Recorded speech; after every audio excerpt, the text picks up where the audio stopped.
warahmatullahi wabarakatuh. Alhamdulillahilladzi khalaqa ma fis samawati wa ma fil ardh. Asyhadu an la ilaha illallah wahdahu la syarikalah. Lahul mulku wa lahul hamdu yuhyi wa yumiit. Wa asyhadu anna Muhammadan abduhu wa rasuluh. Uswatun hasanatun lil muttaqin. Allahumma sholli wa sallim ala Muhammadin rasulil amin wa ala alihi wa sahbihi wa man tabi'ahum bi ihsanin ila yaumiddin.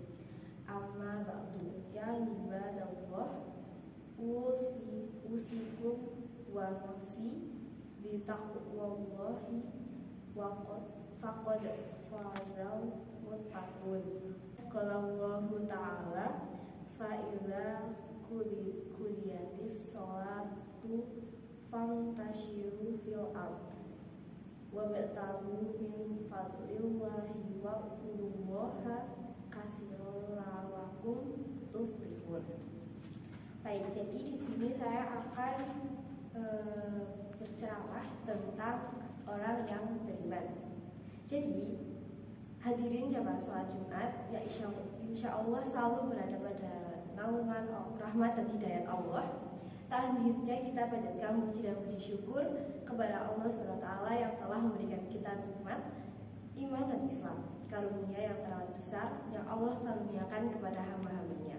Semoga kita selalu termasuk yang mendapatkan hidayahnya serta berada dalam keadaan iman dan Islam hingga akhir hayat kita. Pada kesempatan yang mulia ini, saya mengajak kepada hadirin sekalian, marilah kita senantiasa meningkatkan keimanan dan ketakwaan kita kepada Allah SWT. Takwa dalam arti senantiasa berupaya dan berusaha untuk selalu menghadirkan Allah dalam setiap situasi dan kondisi, dengan cara berzikir dan melaksanakan segala perintahnya. Takwa dalam arti kita senantiasa melibatkan Allah dalam setiap persoalan yang kita hadapi dengan cara berdoa, memohon pertolongan, dan bermunajat kepadanya, sehingga akan menimbulkan ketentraman dan ketenangan dalam kehidupan kita. Baik, berbicara tentang iman. Baik, jadi ciri-ciri orang beriman itu ada 5. Yang pertama adalah takut kepada Allah. Yang kedua, orang yang getar hatinya ketika mendengar bacaan Al-Quran. Dan yang ketiga adalah orang yang bertawakal hanya kepada Allah. Keempat adalah sholat. Dan yang kelima adalah bersedekah. Nah, di sini tuh definisi dari orang yang takut kepada Allah, yaitu orang yang takut untuk bermaksiat dan selalu mengingat Allah. Jadi ketika kita mau bermaksiat dan ketika itu kita merasa takut kepada Allah, maka kita akan batal melakukan maksiat itu dan mungkin kita sama sekali nggak akan melakukannya lagi.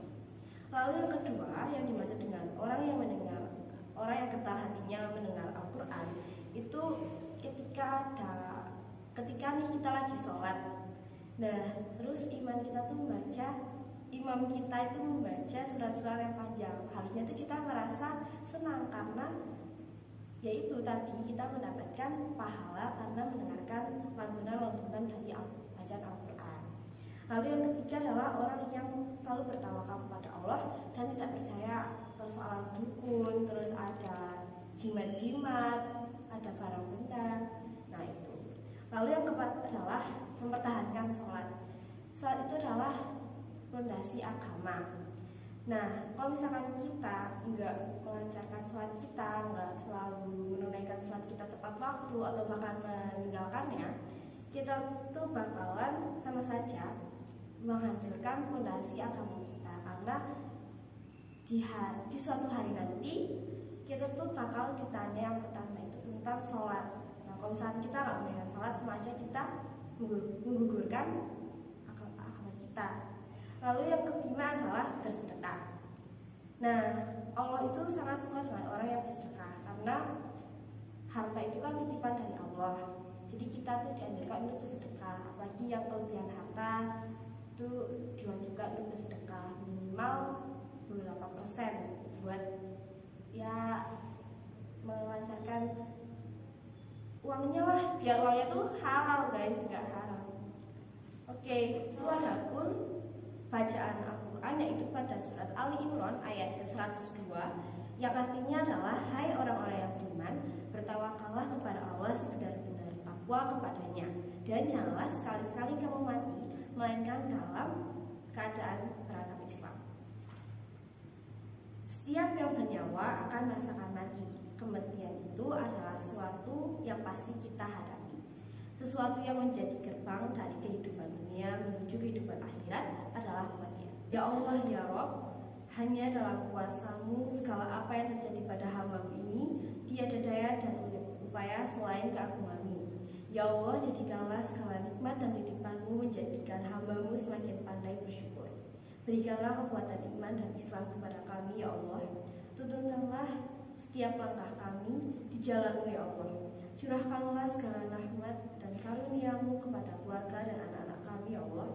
Ya Allah, ya Rabb, di hari yang Engkau ciptakan ini, ajarkanlah kami akan senantiasa menempatkan-Mu di tempat yang paling agung, karena kami sadar seringkali dunia ini lebih kami pentingkan daripada Engkau.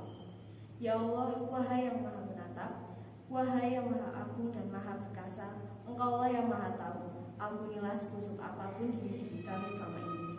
Ampuni sekelam apapun masa lalu kami. Tutupi seburuk apapun aib-aib kami. Ampunilah kami, ya Allah. Bukakan lembar-lembaran baru yang bersih, yang menggantikan lembaran yang kelam masa lalu kami. Ya Allah, ampunilah dan selamatkan orang tua kami. Darah dagingnya melekat pada tubuh kami. Ya Allah, ampunilah jika selama ini kami telah menzaliminya. Jadikan sisa umur kami menjadi anak yang tahu belas budi. Ya Allah, lindungilah kami dari mati su'ul hikmah. Lindungi kami dari siksa kubur-Mu, ya Allah. Satukanlah hati kami dalam ketaatan dan keistiqomahan dalam menjalankan kewajiban-Mu. Ya Allah, jadikanlah kami orang-orang yang istiqomah di jalan-Mu. Anugerahkanlah segala kemuliaan-Mu kepada hamba-Mu ini, ya Allah. Demikianlah yang bisa saya sampaikan. Semoga ilmu yang saya utarakan bermanfaat. Wassalamualaikum warahmatullahi wabarakatuh.